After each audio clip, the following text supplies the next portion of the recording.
Bonjour, merci de m'accueillir au sein de votre conférence à Paris.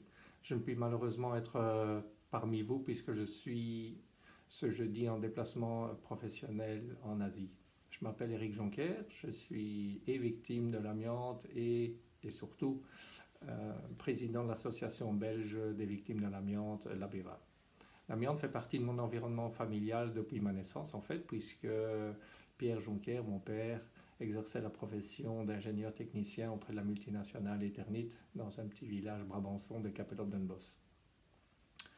Lorsque sa toux fut diagnostiquée en mésothéliome, il faut bien vous rendre compte que dans le village, tout le corps médical était acquis à la cause de la multinationale où on taisait ce genre de maladie. Il est mort d'un mésothéliome fulgurant sans avoir véritablement compris et intégré que le mal qui allait l'emporter provenait en fait des fibres qu'il inhalait tous les jours sur son lieu de travail. Il est mort en 1987 à l'âge de 59 ans. En 2000, c'est Françoise, notre maman, qui fut diagnostiquée d'un mésothéliome lorsqu'elle apprit que ses 5 garçons étaient eux aussi contaminés à l'amiante. Elle a demandé à être reçue par la haute direction d'Eternit, qui lui a proposé un plan d'indemnisation privée de 42 000 euros à l'époque, mais qui allait la priver de... qui allait la clouer au silence. Elle ne pouvait plus s'exprimer. En refusant cette somme, elle a pu se diriger vers les tribunaux et c'est en mars de cette année que le tribunal de Bruxelles a enfin pu juger ce premier jugement de l'amiante en Belgique et condamna Eternit pour le mal qu'elle a occasionné à François Jonquer. En 2003, c'est notre frère Pierre-Paul qui, à la suite de douleurs aiguës sur le poumon droit, fut diagnostiqué d'un mésothéliome. Lui, âgé de 43 ans, ne se voyait pas survivre une vie confortable à la suite d'une ablation d'un poumon et a pris la voie de la capitale des Lumières, Paris, pour se faire soigner par immunothérapie. Il décéda quelques mois après, sans avoir pu vraiment avoir une qualité de vie retrouvée. En 2010, c'est notre frère Stéphane qui, à son tour, fut diagnostiqué d'un mésothéliome. Il était âgé de 43 ans.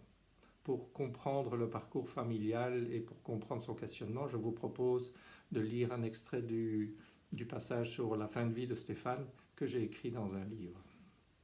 Début novembre, restait le long parcours du combattant pour choisir l'équipe chirurgicale qui allait s'occuper de son mésothéliome. À ces spécialistes, il paraissait indispensable à Stéphane d'adjoindre une équipe de psychologues, de kinésithérapeutes et de professionnels pratiquant une médecine jugée douce.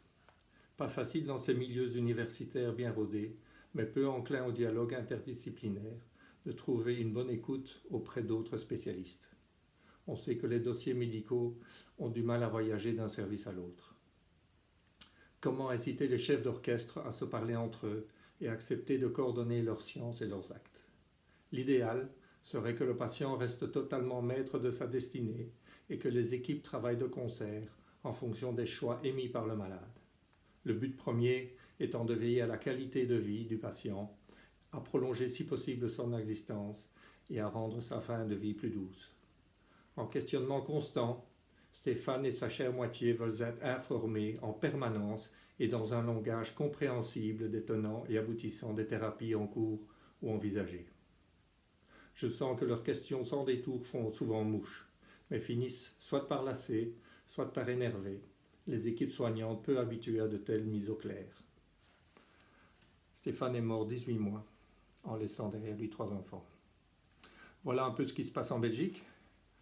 Il est inutile sans doute de vous rappeler que dans le monde, 210 000 personnes perdent la vie chaque année suite à une exposition professionnelle ou environnementale à cette fibre tueuse, que ce n'est pas un problème du passé, que le pic de l'amiante est encore à venir. J'ajouterai aussi qu'en Belgique, la ministre de la Santé, Maggie De Blok, vient d'accepter le principe de remboursement de l'immunothérapie dans les cas de cancer du poumon.